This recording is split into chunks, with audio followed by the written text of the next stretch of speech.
Hello everyone. Today I am going to discuss about the evaluation of definite integral.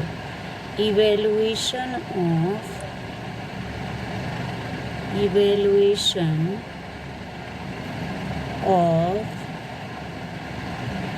definite integral by substitution method. Substitution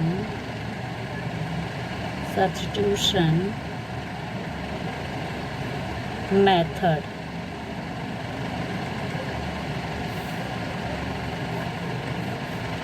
देखिए, वैसे जो पिछले lecture में हम बताए थे उसमें भी हम सब्स्टिट्यूशन मेथड के 1-2 क्वेश्चंस ले लिए थे। अब इसमें देखिए, जैसे मान लीजिए आपसे हम कह रहे हैं कि यहाँ लिखा है a to b fx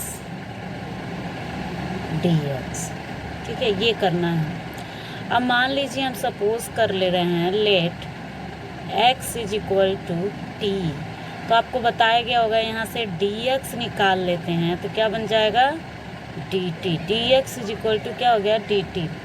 अब यहाँ पे जैसे हम x को t में चेंज किए तो हम चाहें तो इसको जो ये दिया हुआ है अपर लिमिट और लोअर लिमिट उसको भी चेंज करते हैं, या तो हम डायरेक्ट करते हैं। हम आपको डायरेक्ट वाला मेथड बता चुके हैं लेकिन चेंज करने वाला नहीं बताए थे। तो आज देखिए, हम जब लोअर लिमिट, जैसे मान लीजिए पहले हम लोअर लिमिट अगर चेंज कर रहे हैं तो लोअर लिमिट के जगह पे आपका क्या है a है, तो हम एक बार x के जगह क्या रख देंगे a, यानी x के जगह a रखेंगे तो a is equal to t आ जाएगा। इसी तरह से अपर लिमिट जब रखेंगे तो upper limit x is equal to क्या रखेंगे b, तो t इज इक्वल टू क्या आ जाएगा b। अब यहाँ पे कोई चेंजिंग नहीं आया है लेकिन अदर वैल्यू में आ जाती है चेंजिंग। अब देखिए यहाँ पे a to b ft dt। अब इसका इंटीग्रेशन क्या आ जाएगा, capital F t a to b। अब ये बन गया f अपर लिमिट माइनस लोअर लिमिट, ये आपका हो गया। अब हम एक एग्जाम्पल लेके करते हैं। जैसे मान लीजिए एक हम एग्जाम्पल ले लिए,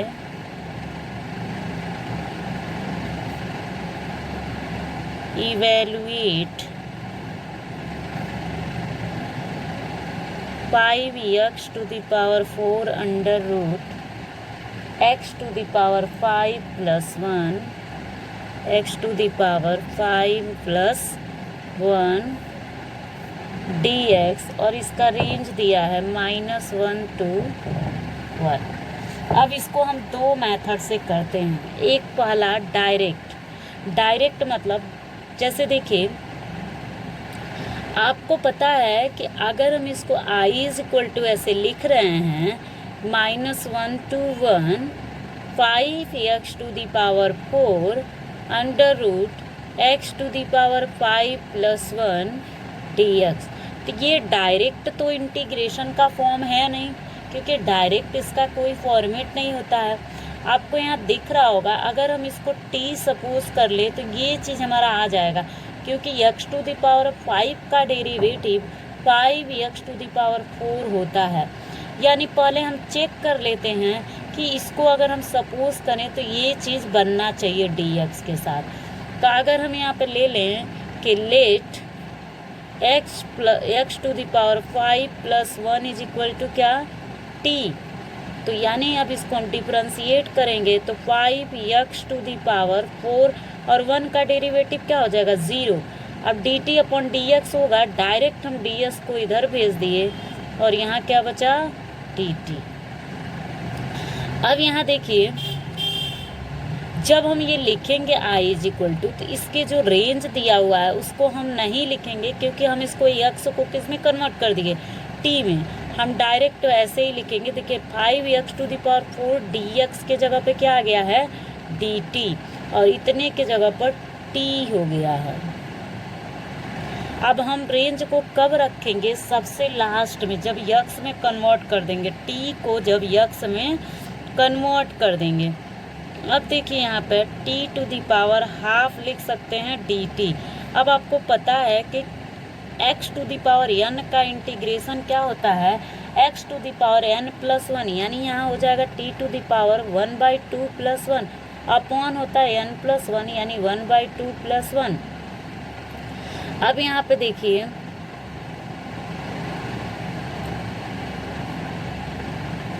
अभी भी हम रेंज को नहीं रखेंगे। अब t को जब x में कन्वर्ट कर देंगे तो t की वैल्यू क्या है, x to the power 5 plus 1। अब रखेंगे, यहाँ हो गया 3/2 और यहाँ भी हो गया 3/2। अब रेंज को हम पुट करेंगे तो रेंज आपका क्या है, -1 to 1। अब यहाँ देखिए हम लोग क्या करेंगे, इसको अपर लिमिट माइनस लोअर लिमिट, ये 2/3 को पहले लिख लीजिए। अब अपर लिमिट 1 पहले रखिए तो 1 + 1 कितना हो गया, 2 टू दी पावर 3/2 और फिर माइनस क्या हो गया, यहाँ हो गया, फिर +1 भी है, फिर माइनस,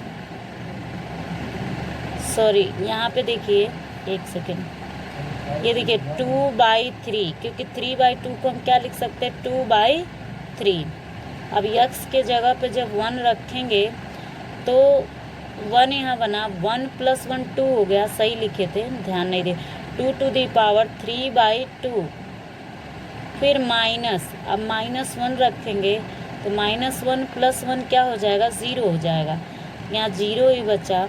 अब आपका आंसर आ गया 2/3, 2 टू दी पावर 3/2।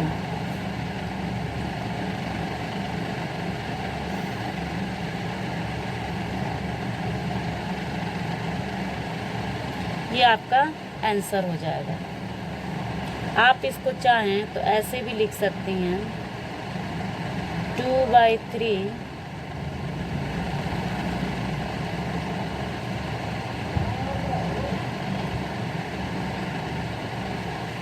हम इसको ऐसे भी लिख ही सकते हैं कि 2/3 √2 पे पावर 2, क्योंकि बात वही बड़ा, 2 को हम ये चीज़ लिख सकते हैं।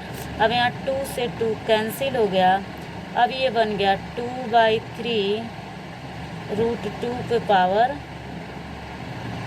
3। आप चाहे तो इसको और सिंप्लीफाई कर सकते हैं, ठीक है।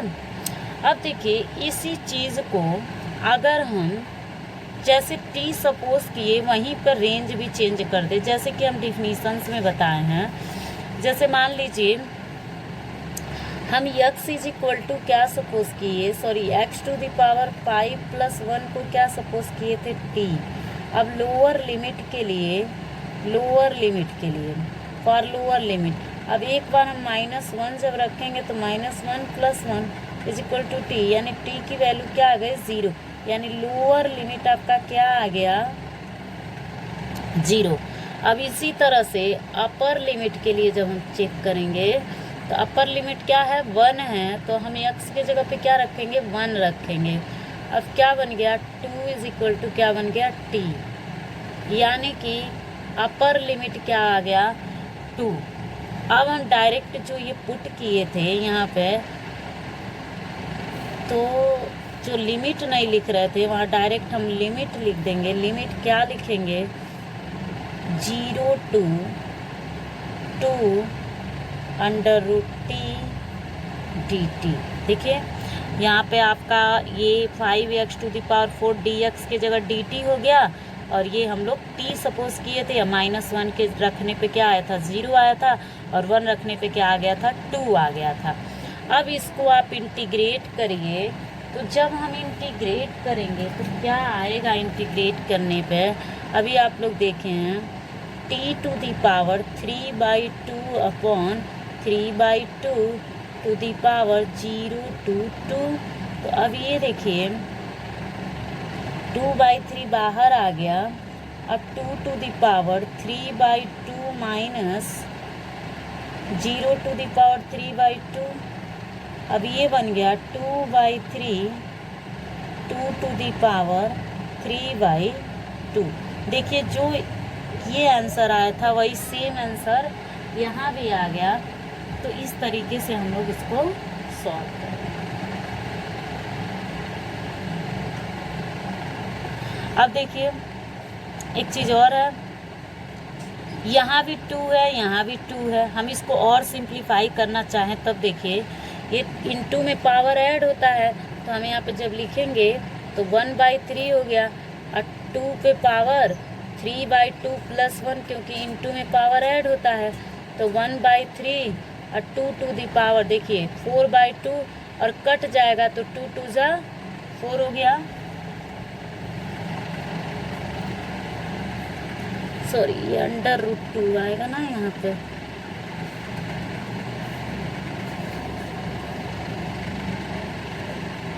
अब देखिे तो 2 2 जा क्या आ गया 4, और 4/2 आ गया। देखिए ये जो लिखा है 1/3 2 टू दी पावर 3/2 + 1, या तो इसको ऐसे कर दीजिए, या तो और भी तरीका है इसका करने का कि आप इसको जैसे ये जो आया है इसको छोड़ दीजिए, ये जो आया है ना इसको हम ऐसे भी लिख सकते हैं, 2 पे पावर 3/2 है, इसको 2 × √2 लिख सकते हैं, इतने को 2/3 × इसको 2 √2 लिख सकते हैं, इतने को, क्योंकि ऐड करेंगे तो वही चीज़ आएगा। अब इसको सॉल्व कर देंगे तो क्या आ जाएगा 2 2 जा 4 √2/3, ये आंसर आएगा।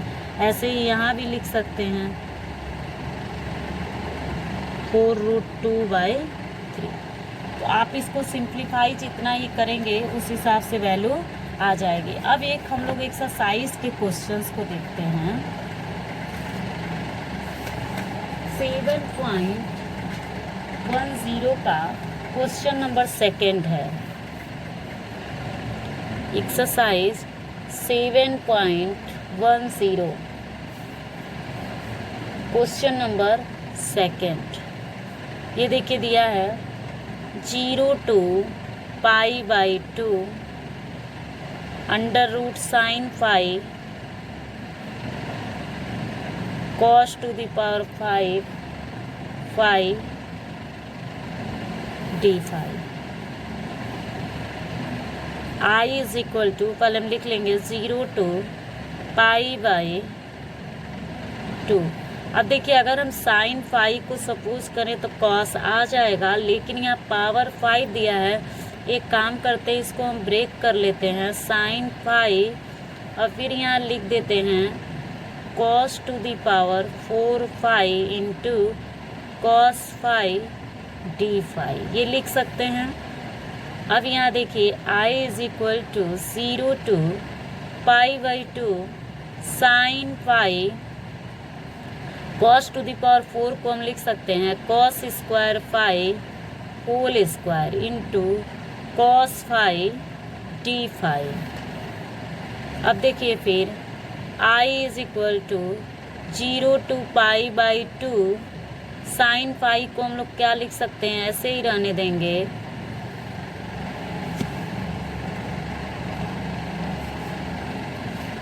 sin phi को ऐसे ही एज इट इज रहने देंगे, और cos स्क्वायर को हम लिख सकते हैं 1 - sin square phi whole square, और फिर हो जाएगा cos phi d phi। अब सपोज करेंगे हम, तो सपोज करेंगे तो देखिए लिखेंगे let sin phi is equal to t। तो आपको पता है साइन का क्या होता है cos, derivative cos phi d phi is equal to क्या हो जाएगा dt। अभी तो हम इसको चेंज किए, अब हमें रेंज भी चेंज करना पड़ेगा। तो पहले लोअर लिमिट के लिए करेंगे, तो लोअर लिमिट यानी sin 0 is equal to t। sin 0 की वैल्यू क्या होती है 0 होती है, यानी t की वैल्यू क्या आ गई 0। ये हो गया लोअर लिमिट। अब इसी तरह से अपर लिमिट के लिए करेंगे, तो π/2 रखेंगे, तो sin π/2 is equal to t हो गया, तो यानी 1 होता है 90 की वैल्यू, यानी ये आपका हो गया अपर लिमिट। अब हम यहाँ चेंज करेंगे, जब I is equal to 0 to 1 √t, फिर 1 - t स्क्वायर होल स्क्वायर, और यहाँ हो गया dt। इतने के जगह पे देखिए, इतने के जगह पे dt हो गया, इसके जगह पर t हो गया और इसके जगह पर भी t हो गया। अब देखिए 0 to 1 अंडर रूट टी, अब 1 माइनस टी स्क्वायर यानी होल स्क्वायर से ओपन करिए तो 1 plus t to the power 4 minus 2 t square यानी a माइनस बी के होल स्क्वायर से इसको ब्रेक किया है डी टी। अब देखिए फिर से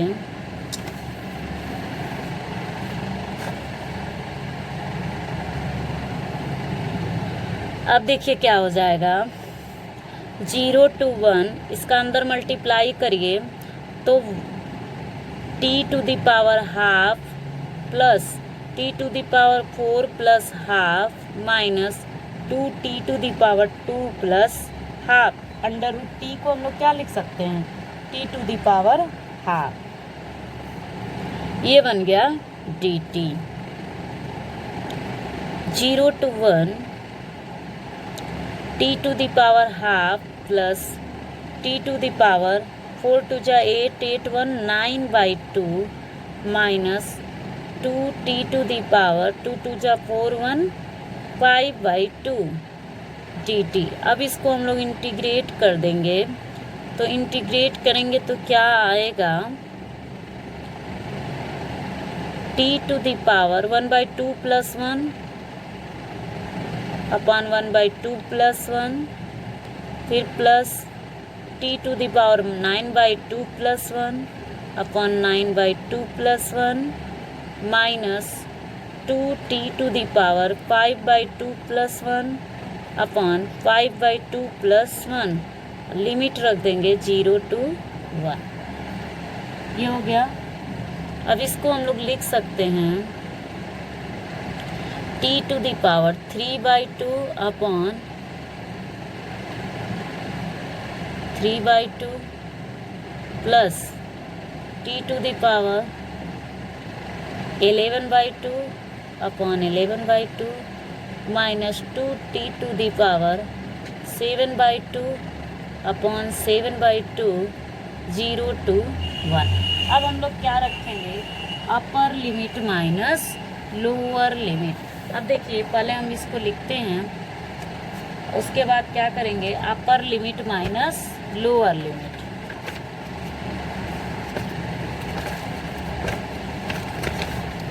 t to the power 3/2 t to the power 3/2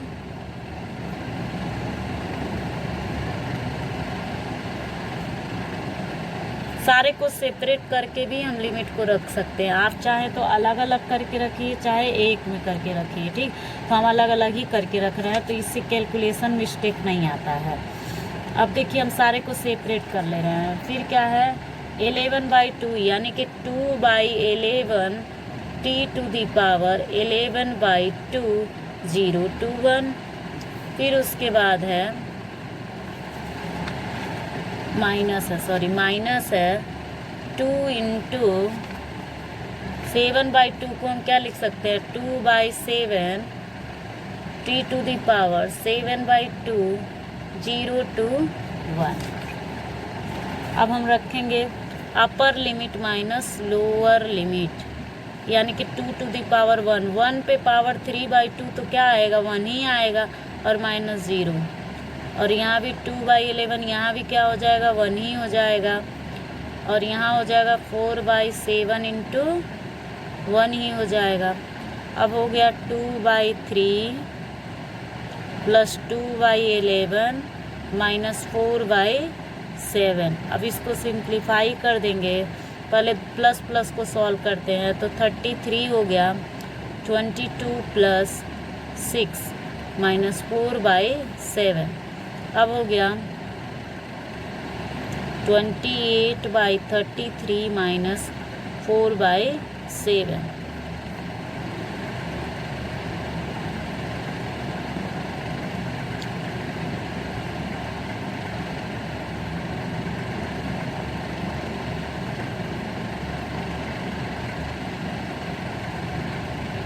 ये हो गया। अब 6 में से 2 गया 4, 9 में से 3 गया 6/2 31। ये आपका आंसर हो जाएगा। अब देखिए एक और क्वेश्चन हम देखते हैं उसी एक्सरसाइज का। Question number 3, 0 to 1 sin inverse 2x upon 1 plus x square dx। यहाँ देखिए अगर हम x के जगह पर tan थीटा रख दें तो हमारा ये एक फॉर्मूला बन जाएगा।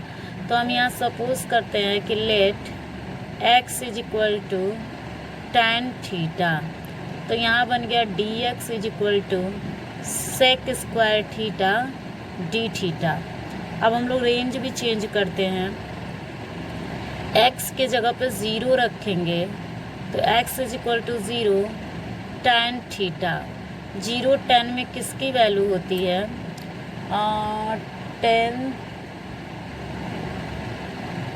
10 0 की वैल्यू होती है।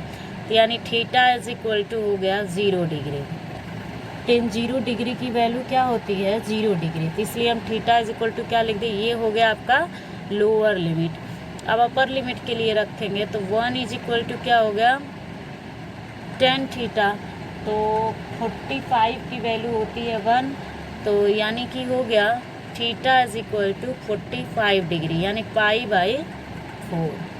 अब यहाँ देखिए हो गया 0 to π/4 और sine inverse 2 tan theta upon 1 plus tan square theta d theta sec square theta d theta. क्योंकि हम लोग dx के जगह पे क्या रखेंगे? Sec square theta d theta.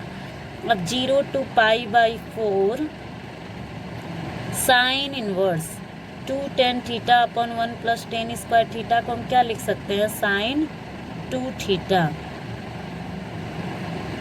Sec square theta d theta. अब यहाँ देखिए 0 to π/4। अब आपको पता है sine inverse sine theta is equal to क्या होता है? थीटा। तो यहाँ क्या बन जाएगा? 2 theta sec square theta d theta. अब 2 बाहर आ जाएगा, बचा 0 to π/4 theta sec square theta d theta. अब यहाँ प्रोडक्ट का फॉर्मूला बन रहा है तो आपका क्या होता है? आईलेट तो आईलेट ट्रिग्नोमेट्रिक फंक्शंस और क्या आ गया? Algebraic functions. तो आपका ट्रिग्नोमेट्रिक फंक्शंस एल्जेब्रिक वाले आएगा, फिर ट्रिग्नोमेट्रिक आएगा। तो first term integration of second term यानी सेक स्क्वायर का इंटीग्रेशन क्या हो जाएगा? tan theta. फिर minus whole integration derivative of first term यानी 1 हो जाएगा थीटा का डेरिवेटिव और सेक स्क्वायर का क्या हो जाएगा? tan theta d theta. अब यहाँ हो गया 0 to π/4। अब इसके बाद फिर देखिए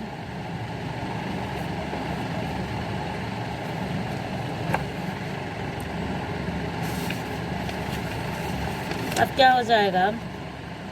theta tan theta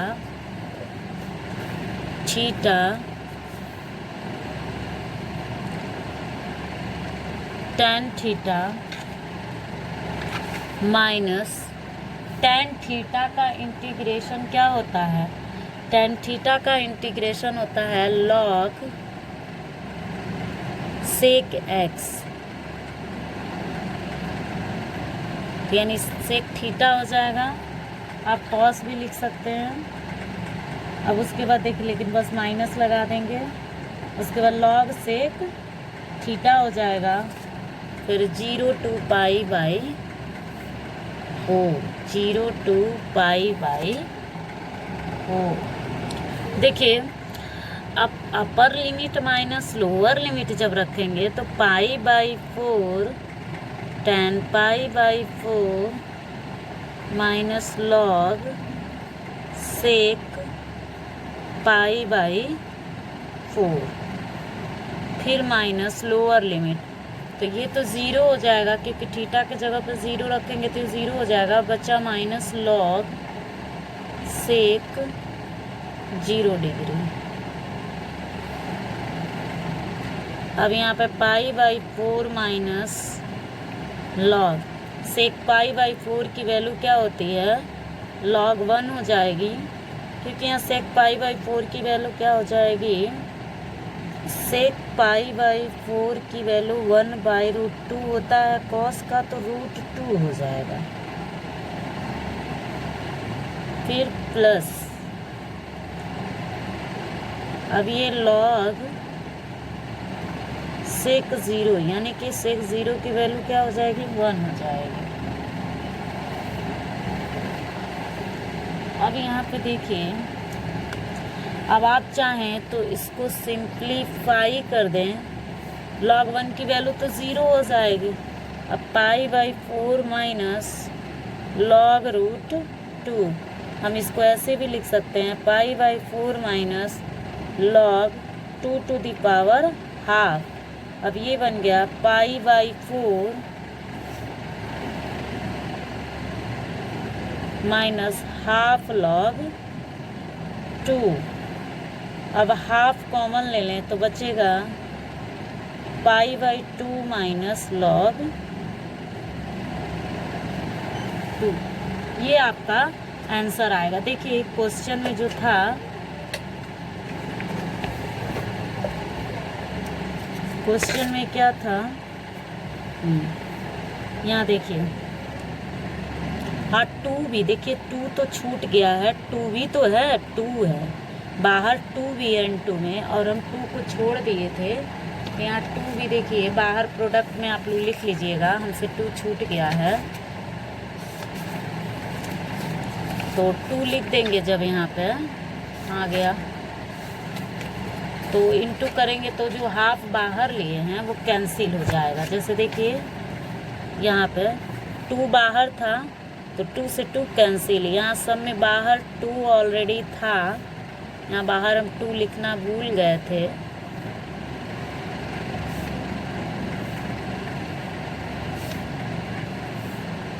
two product में बाहर था, अब ये 2 लिख दिया। अब ये समझ में आया सभी को। इस तरीके से आप लोग सारा क्वेश्चन सॉल्व कर लीजिए 7.10 एक्सरसाइज का। जो भी प्रॉब्लम होगा पूछ लीजिएगा। जो हमको लग रहा था इस एक्सरसाइज का टफ क्वेश्चन है वही दोनों हम लिए थे, जो प्रॉब्लम होगा वो पूछ लीजिएगा और इसको सॉल्व कर लीजिएगा।